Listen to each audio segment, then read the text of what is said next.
سائل ادیم صاحب اپنی بیٹی کی عمر کی لڑکی کو ڈانٹنے اور جاہل ثابت کرنے کی کوشش کرنے کے بجائے آپ اپنی وہ ریسرچ اور تحقیق بتاتے جس سے آپ نے یہ نتیجہ اخذ کیا کہ 95% عورتیں اور 25% مرد جاہل ہیں۔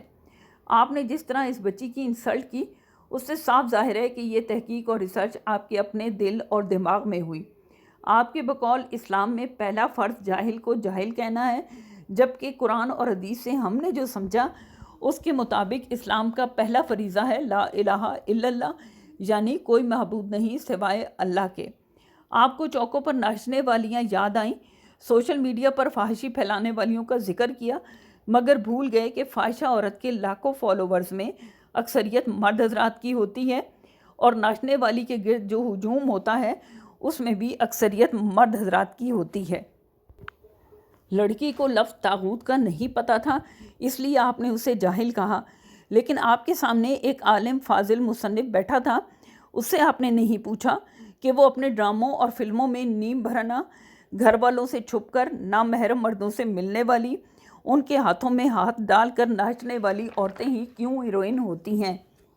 با حجاب، با پردہ اور طاغوت کو للکارنے والی خواتین کو وہ ہیروئن کے طور پر کیوں نہیں پیش کرتے؟ میرے پاس تم ہو کی ہیروئن جیسی عورتیں دکھا کر عورتوں کے دماغ کیوں خراب کرتے ہیں؟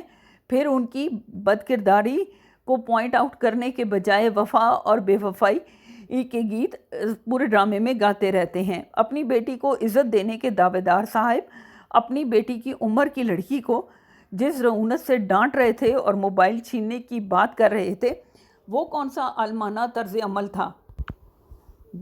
دونوں حضرات بار بار عورت مارچ کا خواہ مخواہ ذکر کرتے رہے۔ اس پر مجھے مولوی صاحب کا سچا لطیفہ یاد آ گیا، جنہوں نے اسی طرح جمعے کے خطبے میں ایک فلم کی پروموشن کی تھی۔ نادان یا تو کیچڑ میں پتھر مارتا ہے یا پھر وہ مارتا ہے جو ان دھبوں کو پھیلانا چاہتا ہے۔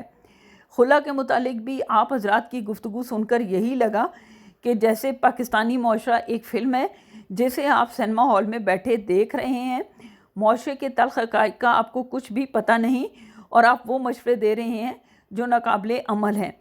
اپنے اپنے علاقے کی 40 گھروں میں کام کرنے والی خواتین کا آپ انٹرویو کر لیں، ان میں سے اکثریت کے خاوند آپ کو نکھٹو یا نشہ باز ملیں گے۔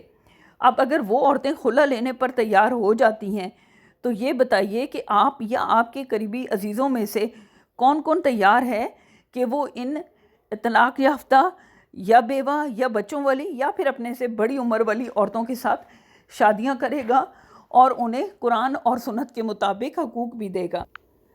ادیم صاحب کے بقول اسلام میں عورت کے لیے شکل کا پردہ ہے، مگر یہ نہیں بتایا کہ مرد کے لیے بھی نظر کا پردہ ہے۔ موصوف ننگے سر اور شکل سے بے نیاز عورتوں کے ہجوم میں بیٹھے تھے، کبھی غصے سے کبھی مسکرا کر ان کو دیکھ رہے تھے۔ اگر ادھر بیٹھنا آپ کی مجبوری تھا تو نظروں کو ہی جھکا کر بیٹھتے یا درمیان میں ایک پردہ لگوا لیتے۔ سچ یہ ہے کہ ہم سب کو اسلام میں سے جو چیز آسان لگتی ہے ہم اسے اپنا لیتے ہیں، جو مشکل لگتی ہے وہ ہم دوسروں کے لیے چھوڑ دیتے ہیں۔